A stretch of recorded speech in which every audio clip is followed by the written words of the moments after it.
आज फिजिक्स का first lecture है। ठीक है, फर्स्ट लेक्चर में फिजिक्स का फर्स्ट चैप्टर ऐसे सेकंड लिखा हुआ है क्योंकि हम लोग जब पढ़ते थे ना, हमारे टाइम पे सेकंड चैप्टर आता था, लाइट, रिफ्लेक्शन एंड रेफ्रैक्शन। ओके, सो ये जो पूरा टॉपिक है वो ऑप्टिक्स पर है। ओके, ऑप्टिक्स के अंदर दो पार्ट्स है। ठीक है, लाइट जो है ना, लाइट, तो लाइट का डुअल नेचर है। डुअल नेचर मतलब वो दो नेचर्स के अकॉर्डिंग बिहेव करता है, एक पार्टिकल फॉर्म में और एक वेव फॉर्म में। ठीक है, तो उसके अकॉर्डिंग उसके ऊपर बेस, यानी लाइट के ऊपर बेस जितनी भी चीजें होती है ना, उसे ऑप्टिक्स बोला जाता है। सो उसके ऊपर बेस ऑप्टिक्स के दो टाइप्स है। एक आता है रे ऑप्टिक्स और सेकेंड नंबर का आता है वेव ऑप्टिक्स। ओके, आप अभी जो पढ़ रहे हो वो पूरा रे ऑप्टिक्स है, मतलब आप रे डायग्राम के अकॉर्डिंग आप पूरा ऑप्टिक्स पढ़ोगे। ऑप्टिक्स में लेंस, मिरर और उसके इमेज फॉर्मेशन कैसे होती है, वो सारी चीजें रे ऑप्टिक्स में पढ़ेंगे। ओके, रे ऑप्टिक्स के अंदर और पार्ट वो आता है कि लाइट का जैसे सेपरेशन होता है। ठीक है, तो ये सारी चीजें रे ऑप्टिक्स में आएगी। वेव ऑप्टिक्स भी आता है बट वो हायर स्टैंडर्ड में आता है 11-12 के अंदर। ओके, सो चैप्टर का नाम है लाइट, रिफ्लेक्शन और रेफ्रैक्शन। मतलब दो फिनोमिना पे ये पूरा चैप्टर है। एक लाइट का बैंड होना जो आएगा रेफ्रैक्शन, और लाइट की डायरेक्शन चेंज होना रिफ्लेक्शन। ओके, तो चैप्टर का स्टार्टिंग ही है लाइट। तो लाइट का मतलब क्या है? तो light is the form of energy. Okay, अपने को मेजरली लाइट कहां से मिलती है? अर्थ पे लाइट कहां से आती है? सन से आती है। और सन में लाइट प्रोड्यूस कैसे होती है? केमिकल रिएक्शन की वजह से। जब दो हाइड्रोजन एटम कंबाइन होके हीलियम एटम बनाते हैं, उस टाइम पर एनर्जी रिलीज होती है। दो प्रोसेस आती है, न्यूक्लियर फिशन और न्यूक्लियर फ्यूजन। ओके, एटम जैसे न्यूक्लियर बॉम्ब है, ठीक है, वो जब गिरता है ना, तो होता क्या है कि जो न्यूक्लियर पार्टिकल्स है वो डिवाइड होते हैं। ठीक है, तो उसमें से एनर्जी रिलीज होती है। और दूसरा एक कॉन्सेप्ट आता है, दो एटॉमिक पार्टिकल ज्वाइन होके एक नया पार्टिकल बनाएंगे, तो उस टाइम पे भी क्या होती है? एनर्जी रिलीज होती है। और एनर्जी का फॉर्म क्या होगा? तो दो चीजें होगी, एक आएगा लाइट और एक आएगा हीट। तो ये जो लाइट है वो क्या है? Is the form of energy, जिसका दूसरा नाम क्या है? ऑप्टिकल। ऑप्टिकल मतलब आप देख सकते हो। ठीक है, आप देख सकते हो, इसके लिए ऑप्टिकल एनर्जी बोला जाता है। Which help us in seeing the object by presence, यानी जो एनर्जी अपने को देखने में मदद करती है उसे क्या बोलेंगे? लाइट। लाइट की एक दूसरी भी कैरेक्टरिस्टिक्स है कि लाइट क्या करती है? एनर्जी को कैरी फॉरवर्ड करती है। सपोज सन है, ठीक है, तो सन और अर्थ के बीच में कितना बड़ा स्पेस है या नहीं है? तो वो स्पेस, अब सन अपने को एनर्जी का फॉर्म भी कहां से मिलता है? सन पे से ही ना। सपोज अपने ऐसा बोलते कि जो ह्यूमन बीइंग है वो खाना खाते तब उनको एनर्जी मिलती है, पर ह्यूमन बीइंग जो खाना खाते हैं तो वो प्रोड्यूस कैसे होता है? कौन सी प्रोसेस से? फोटोसिंथेसिस में क्या रिक्वायर होता है? सनलाइट। ओके, तो सनलाइट की नेसेसरी वहां पे होती है, यानी सनलाइट जरूरी होता है। इसके वजह से जो प्लांट्स है खाना बनाएंगे फोटोसिंथेसिस का यूज करके, और उसके वजह से अपने खाना खा सकते। ओके, सो एनर्जी क्या करती है? एक फॉर्म में से दूसरे फॉर्म में शिफ्ट होती है। Energy never created neither destroy. Energy कभी अपने बना नहीं सकते, क्रिएट नहीं कर सकते, ना ही उसको डिस्ट्रॉय करते। वो सिर्फ एक फॉर्म में से दूसरे फॉर्म में क्या होगा? कन्वर्ट होगा। कन्वर्जन होता है ऑलवेज। एनर्जी का क्या होता है? कन्वर्जन होता है। ठीक है, देखो एक सिंपल एग्जांपल लेता हूं। एनर्जी बनी कहाँ अपने लिए, सन के अंदर ना, ठीक है। वो सन के अंदर से अपने तरफ आई, प्लांट्स ने उसको एब्जॉर्ब किया, कार्बोहाइड्रेट बनाया, वो कार्बोहाइड्रेट अपने पास अपने खाए, अपने जब मरेंगे तब वो एनर्जी रिलीज होगी डिकम्पोजिशन प्रोसीजर की वजह से। ओके, अपने अंदर भी वो यूटिलाइज होती है ना एनर्जी, खाते हैं ग्लूकोज का कंबर्शन होता है, उसमें से सेल उसका यूटिलाइजेशन करता है, तो वो एनर्जी ऐसे एक फॉर्म में से दूसरे फॉर्म में कन्वर्ट होती है। ओके, सो मेन सोर्स क्या है अपने लिए एनर्जी का, सन। तो सन के पास से जब लाइट आती है तब उसके साथ में अपने साथ क्या लेकर आती है लाइट, एनर्जी लेकर आती है। ओके, सो सन जो लाइट है वो कैसी फॉर्म है, एनर्जी है form, it's a form of energy. Done. Next, उसके कितने नेचर है, दो नेचर है, एक आएगा वेव नेचर और दूसरा आएगा पार्टिकल, अभी समझाया चैप्टर की स्टार्टिंग में, ठीक है।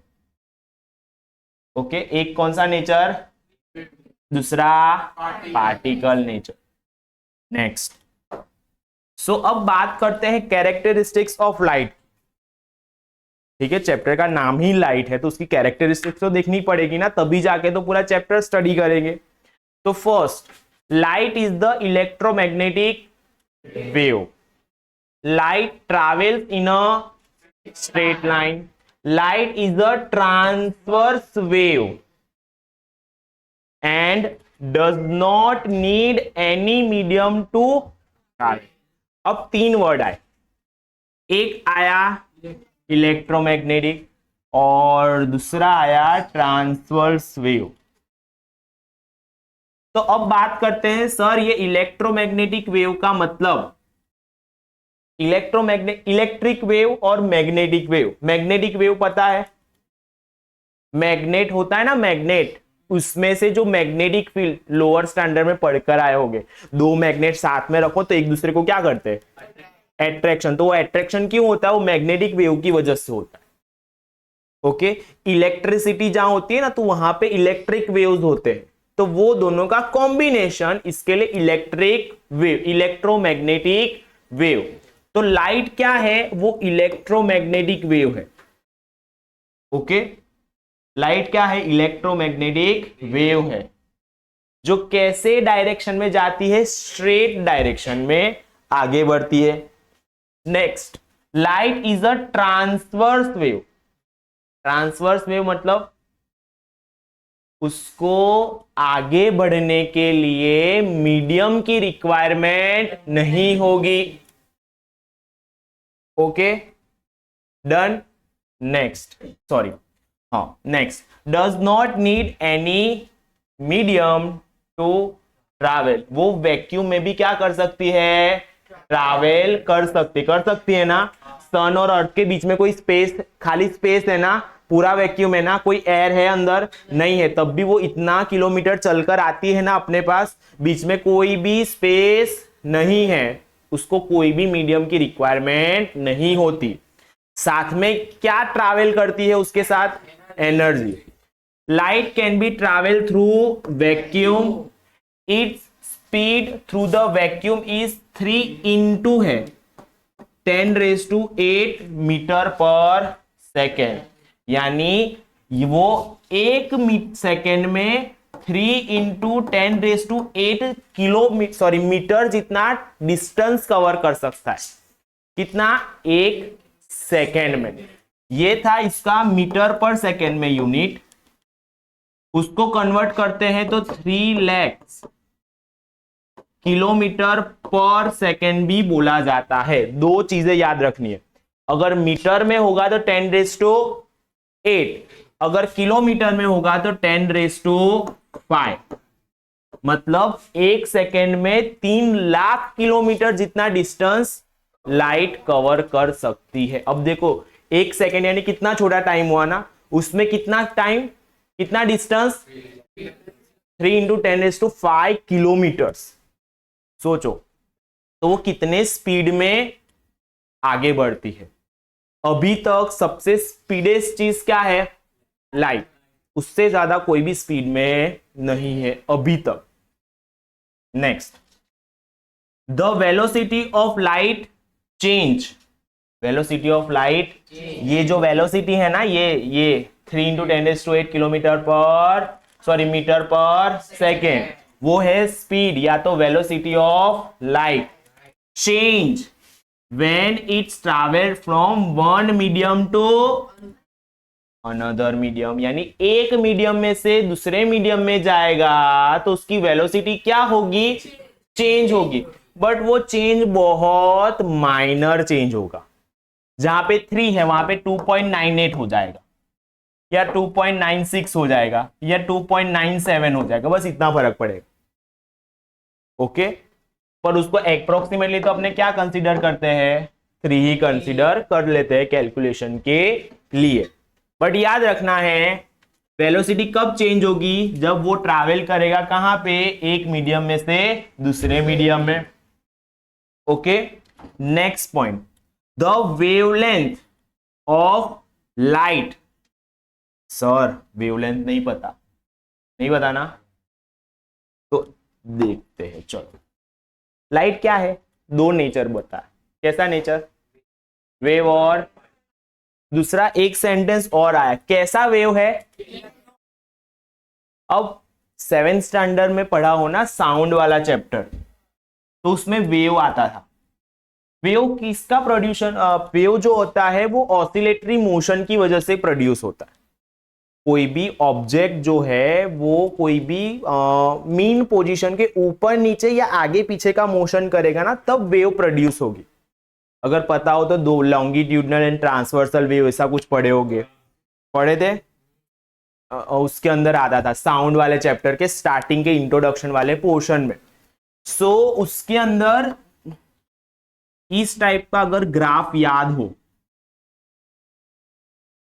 ओके, कोई भी हो सकता है, ट्रांसवर्सल या लॉन्गिट्यूडनल कोई भी वेव हो सकता है, पर उसके लिए इन शॉर्ट ऐसा ग्राफ आपने सीखा होगा, ठीक है।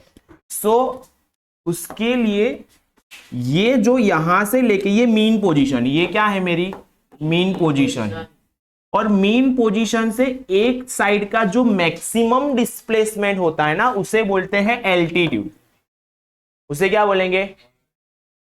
फिर ये स्टार्टिंग पॉइंट है, वहां से लेके यहां पूरा एक कंप्लीट होके यहां पे फिनिश हुआ, ठीक है। तो यहां से पूरा यहां तक का जो डिस्टेंस है ना, उसे बोलेंगे वेव लेंथ, उसे डिनोट करते हैं लैम्बडा से। Okay, done. दूसरा, अब आती है फ्रीक्वेंसी।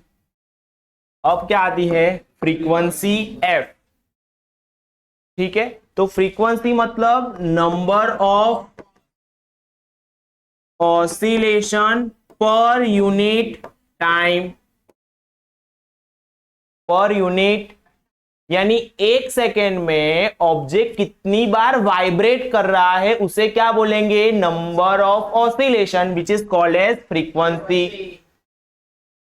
ओके, सिंपल एग्जांपल दिखाता हूं। सपोज ये एक सीलिंग है, ठीक है, वहां से मैंने एक स्प्रिंग लटका दिया हुआ है और यहां पे एक ऑब्जेक्ट है। तो होगा क्या, मैं जब ऑब्जेक्ट रखूंगा तो ये स्प्रिंग उसकी पोजीशन में होगा, तो ये आ गई उसकी मीन पोजीशन। ओके, मैं ये जो ऑब्जेक्ट को ऐसे नीचे खींचूंगा और फिर छोड़ दूंगा तो क्या होगा, वो ऊपर नीचे ऊपर नीचे ऊपर नीचे क्या करेगा, जाएगा ना, ऐसे ऊपर नीचे उसका मोशन दिखाएगा ना, तो वो हो गया ऑसिलेशन। ओके, अब देखो ये मीन पोजीशन से गिनो या नीचे से गिनो, ये होगा क्या, नीचे से ऊपर जाएगा, फिर वहां पे अटक जाएगा कि वापस नीचे आएगा, वापस यहां पे आएगा या नीचे तक जाएगा। तो यहां से स्टार्ट करके ऊपर गया और वापस क्या आ गया, तो ये पूरा एक ऑसिलेशन फिनिश हुआ। ओके, ऐसे ऑसिलेशंस कितने, एक सेकेंड में, एक सेकेंड में ऐसे जितने ऑसिलेशंस करता है उसे क्या बोलते हैं, फ्रीक्वेंसी। ओके, उसे क्या बोलते हैं, पता चल गया फ्रीक्वेंसी किसे बोलेंगे। नेक्स्ट, तो अब आते हैं टॉपिक। जब क्या चेंज होगी, वेवलेंथ, क्या वेवलेंथ चेंज होगी, the wavelength of light change when it goes from one medium to another। यानी मीडियम चेंज होगा तो कौन सी दो चीजें चेंज होगी, एक आएगा वेलोसिटी, दूसरा आएगा length. The frequency of wave light remains same in all medium. यानी क्या सेम रहेगा, नंबर ऑफ ऑसिलेशन, मतलब फ्रीक्वेंसी क्या रहेगी। तो ये जो येलो कलर किया हुआ है ना, वो 1 मार्कर एमसीक्यू में आएगा। 4 ऑप्शन दे देंगे। अगर लाइट एक मीडियम से दूसरे मीडियम में ट्रांसफर हो रहा है तो क्या चेंज होगा और क्या नहीं होगा, 4 ऑप्शन दे देंगे, या तो फिल इन द ब्लैंक्स या 1 मार्कर क्वेश्चन। Okay, done. तो ये चीज याद रखनी है। क्या करनी है, इतनी चीजें, अरे लिखने की क्या जरूरत है बाबा।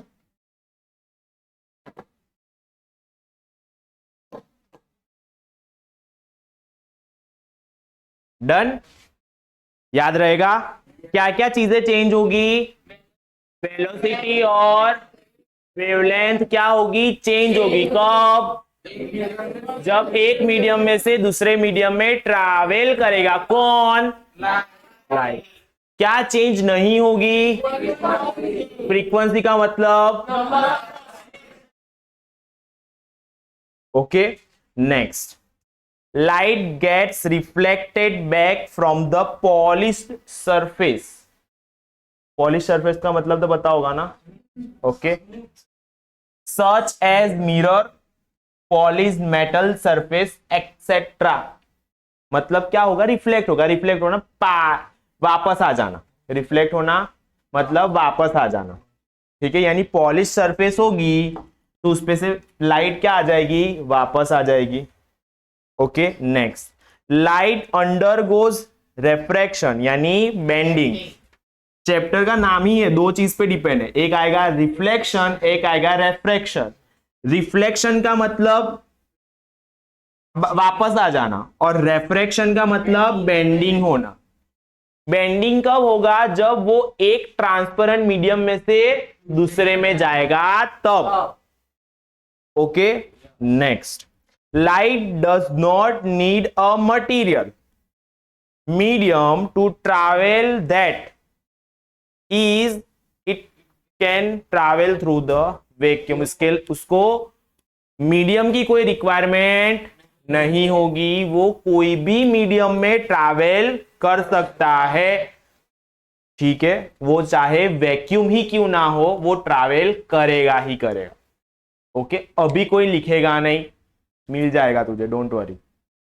Next, scientist have assign the value of 299792458। याद रखने की कोई जरूरत नहीं है, 3 × 10⁸ मीटर पर सेकेंड याद रख, ठीक है।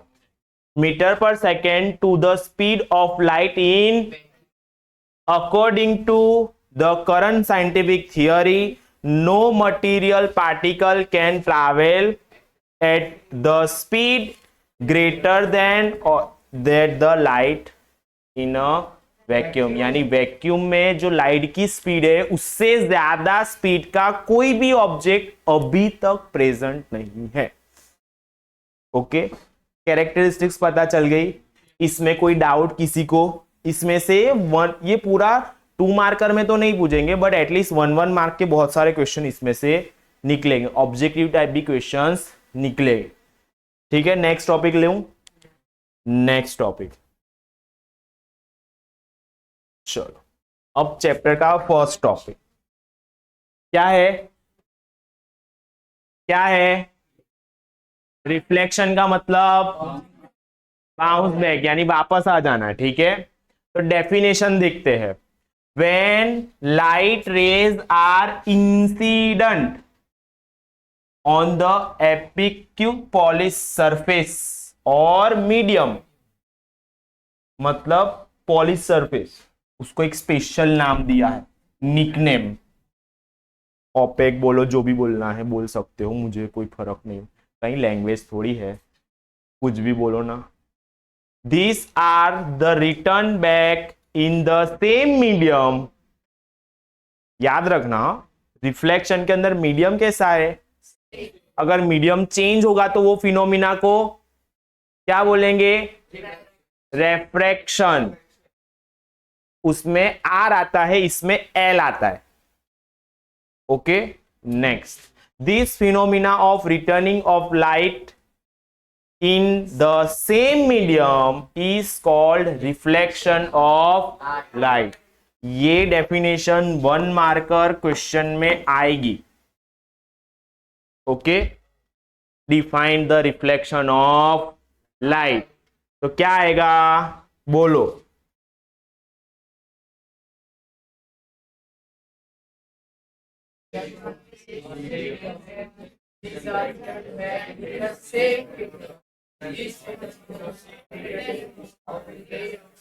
अरे साथ में बोलना था, ऐसे आगे पीछे बोलोगे तो मुझे भी बोलते नहीं आएगा। चलो स्टार्ट फिर से।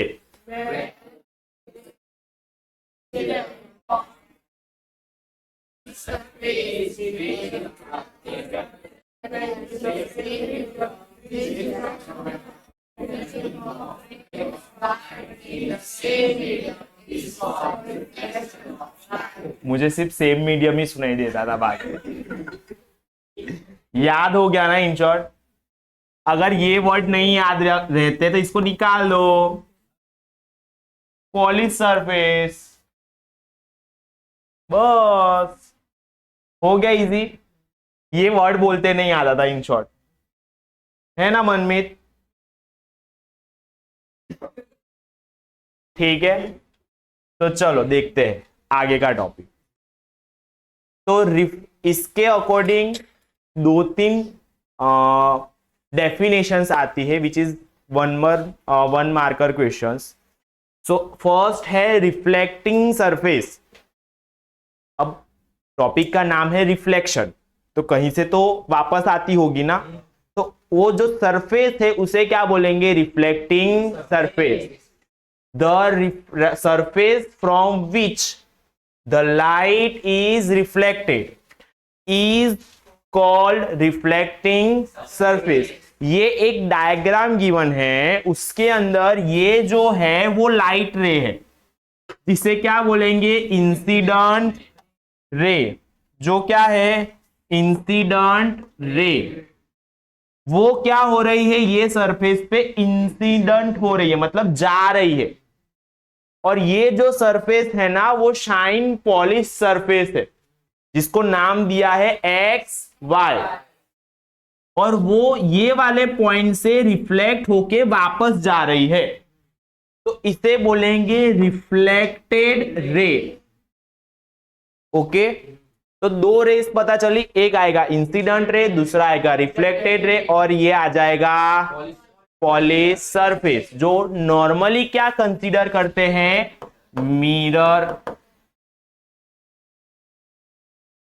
ओके, लेंस नहीं आएगा। डन। आगे अब बात करते हैं जो पॉइंट पे वो रिफ्लेक्ट हो रहा है ना, कौन सा पॉइंट है, कौन सा पॉइंट है, तो उसे बोलेंगे point of incidence. Point of, जो पॉइंट पे वो टकरा रहा है ना, उसे बोलेंगे पॉइंट ऑफ इंसिडेंट। क्या, हाँ, वो पॉइंट ऑफ इंसिडेंट और ये सरफेस, पॉइंट ऑफ, और उस पे जो ये परपेंडिकुलर दिख रहा है ना, ये क्या, ये क्या है, परपेंडिकुलर, मतलब एंगल कितना, उसे बोलेंगे नॉर्मल। क्या बोलेंगे, नॉर्मल है। ठीक है, सीरियस नहीं है, नॉर्मल है। Done done. चलो, तो वही डेफिनेशन, ये जो बोला ना उसको सेंटेंस में लिखना है, सिंपल है। चलो, अब आता है पॉइंट्स ऑफ इंसिडेंस। क्या लिखा है? The point on the reflecting surface at which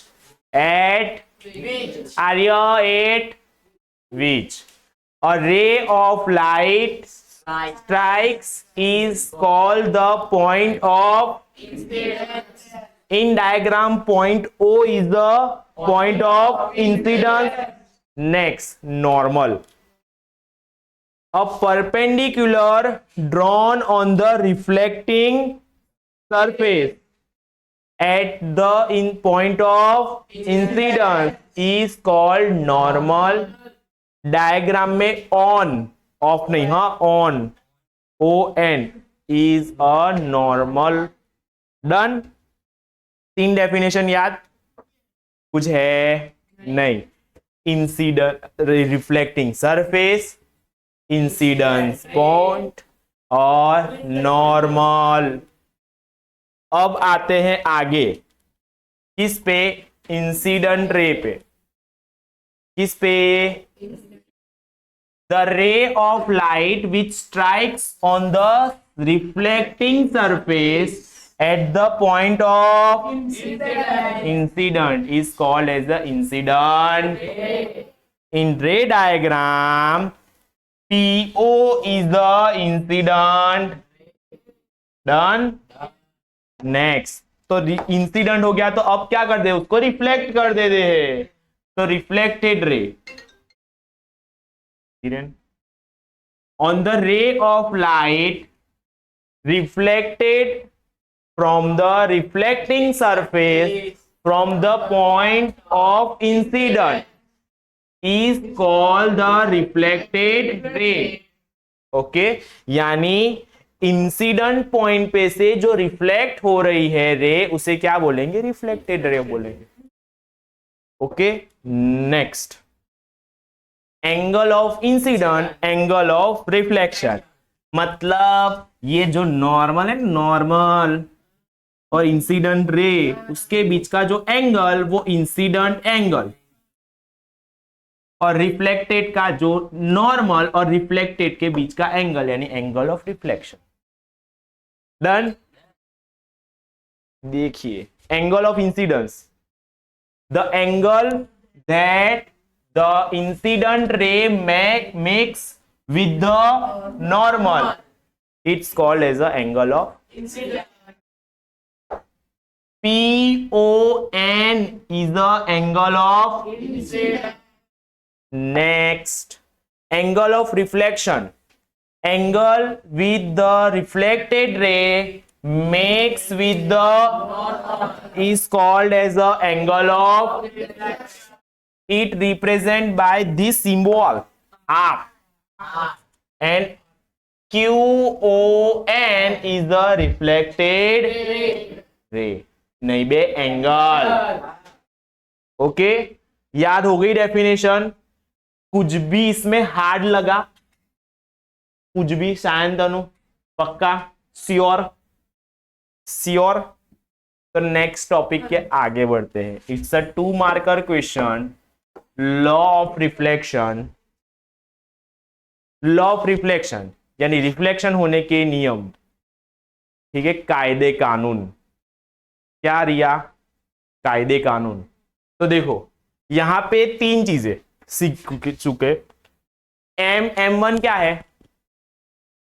M1 क्या है? O क्या है? N क्या है? PO O. डन। डन। तो 2 लॉज है। क्या? 2।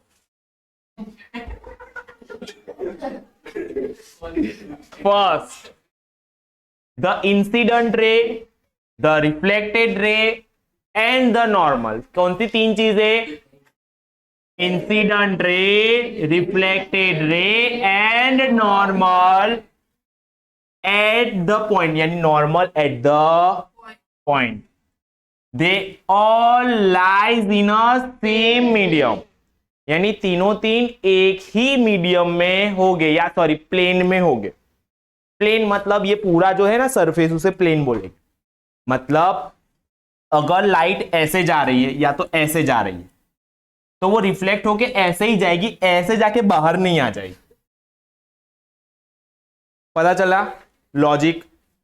अगर लाइट ऐसे स्ट्राइक हो रही है ना सरफेस पे, तो वो ऐसे जो होगी तो ऐसे ही रिफ्लेक्ट होगी, ऐसे होके ऐसे नहीं आ जाएगी, या ऐसे होके अंदर की साइड नहीं जाए, यानी डायरेक्शन चेंज नहीं होगी in the soul, plane same ही रहेगा।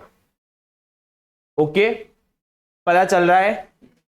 नेक्स्ट सेकेंड लॉ, फर्स्ट में तो लॉ ही नहीं लिखा। द एंगल ऑफ रिफ्लेक्शन मतलब आई, सॉरी रिफ्लेक्शन मतलब आर, और एंगल ऑफ इंसिडेंट मतलब आई, बोथ आर तो कौन से दो लॉज आए? तो first law, incident ray, reflected ray and normal to the point, all three lies in a same plane. Second आएगा incident angle and reflected angle both are equal. ये थे दो लॉज। ओके, इसके अकॉर्डिंग आ जाता है types of the reflection. Okay, types of the reflection में क्या है? लॉज याद हो गए ना? नेक्स्ट, इतना ही रखो के पढ़ाओ आगे,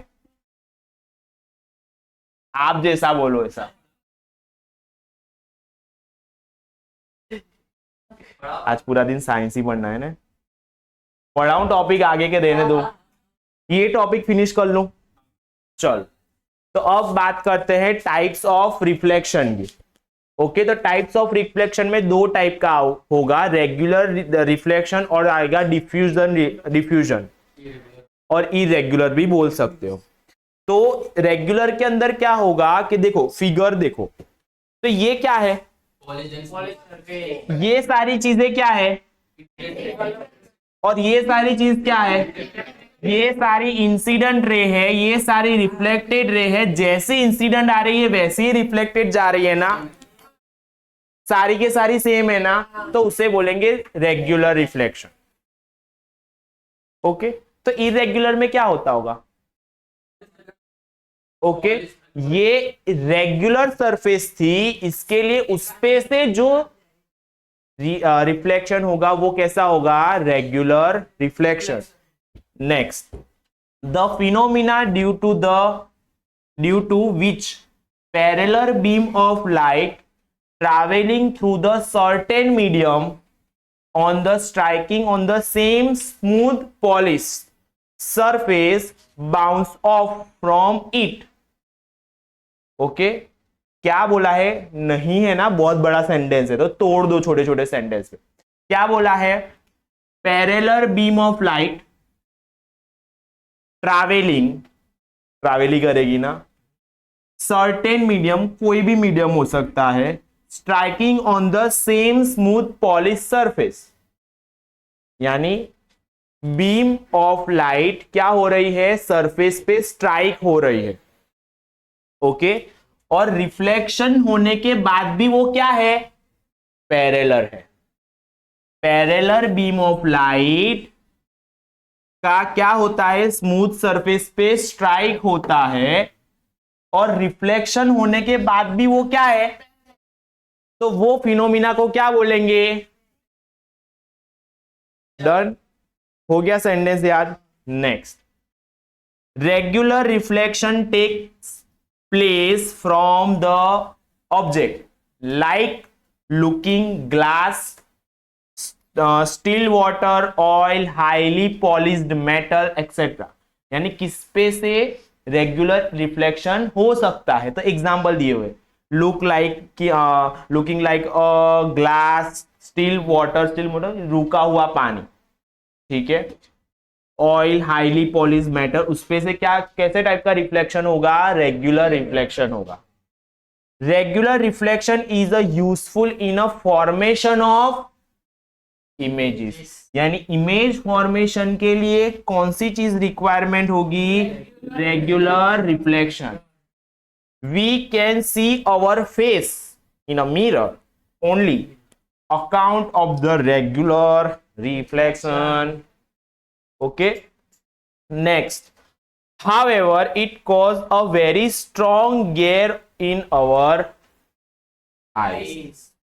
डन। इसमें कहीं पे नहीं पता चला वो वैसा, हाँ बोलना, इसे आंखें निकल जाना। ओके, सो अगर पर्टिकुलर क्वेश्चन पूछेंगे तो ये 2 मार्क्स में आ सकता है सिर्फ रेगुलर रिफ्लेक्शन। अगर 3 या 4 मार्क्स में पूछेंगे तो पूरा टॉपिक लिखना होगा, टाइप्स ऑफ रिफ्लेक्शन, उसमें ये पूरा एक्सप्लेन करके फिगर ड्रॉ करनी होगी और उसके साथ एक्सप्लेन करना होगा इरेगुलर या तो डिफ्यूज रिफ्लेक्शन भी। Okay done. पूरा क्वेश्चन 4 मार्क में आ सकता है या इंडिविजुअली पूछ सकते हैं, या तो डिफरेंस आ सकता है 3 मार्क्स में रेगुलर और इरेगुलर का। ओके, शायद से इसमें डिफरेंस नहीं दिया हुआ है। ओके, डिफरेंस बनाना हो तो खुद से भी बना सकते हो। एक तो पहले क्या लिखनी होगी, उसकी डेफिनेशन, दूसरे में फिगर, तीसरे में इसमें जो इरेगुलर होगा उसके अंदर क्या होगा, इमेज फॉर्मेशन नहीं होगा, उसके अंदर इमेज फॉर्मेशन हो जाएगा। ओके, देखो, the phenomena due to the which parallel beam of light traveling through the same medium get reflected in a various possible direction. Okay, यहां पे क्या था, देखो पैरेलल बीम थी तो वो स्ट्राइकिंग के बाद भी क्या हो रही थी, पर इसमें क्या हुआ, पैरेलल बीम है वो स्ट्राइकिंग के बाद क्या हो रही है, डिफरेंट डिफरेंट डायरेक्शन में मूव हो रही है। Okay, through the rough surface is called as a irregular reflection or diffused reflection. Done. Next, the reflection which take place from ground, wall, trees, suspended particle in air and variety of other objects which are not very smooth is irregular. यानी कभी ऐसा पूछ सकते हैं irregular reflection कैसे object की वजह से होता है, तो ये सारी ऑब्जेक्ट की वजह से होता है। ओके, कैसी कैसी, मनमीत, जेनिल, उससे भी इरेगुलर रिफ्लेक्शन ही होगा। ठीक है, क्योंकि सारे कैसे है, इरेगुलर पार्टिकल्स है, बॉडीज है, ऑब्जेक्ट है। ठीक है, नेक्स्ट, उसके बाद irregular reflection helps in a spreading light energy over the vast region and decrease its intensity.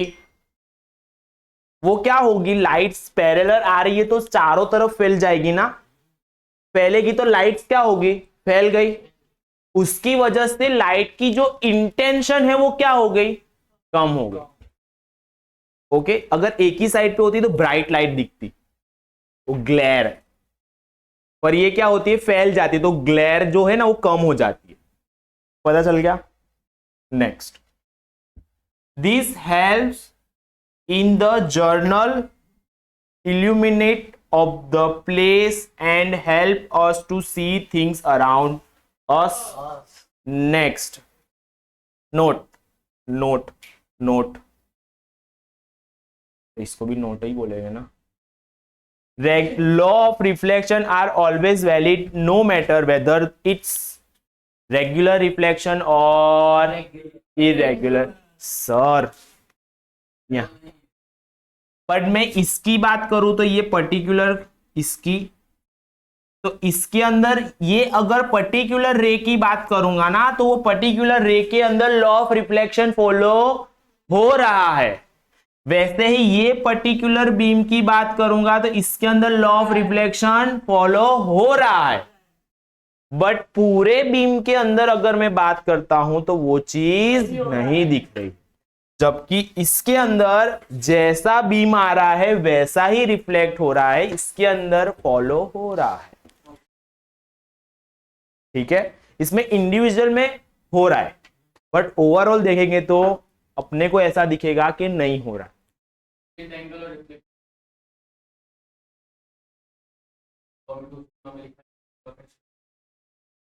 तभी रिफ्लेक्शन होने के लिए जरूरी क्या है, और बस पॉलिश सरफेस होगी तो रिफ्लेक्शन हो जाएगा। हाँ, और वो तो सब में होने ही वाला है ना,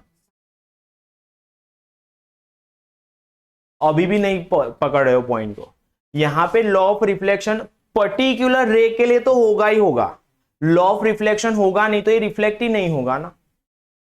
ठीक है, यानी लॉ ऑफ रिफ्लेक्शन होगा ही होगा ईच एंड एवरी सरफेस के लिए, या तो वो रेगुलर हो या इरेगुलर हो, लॉ ऑफ रिफ्लेक्शन फॉलो होगा होगा और होगा ही।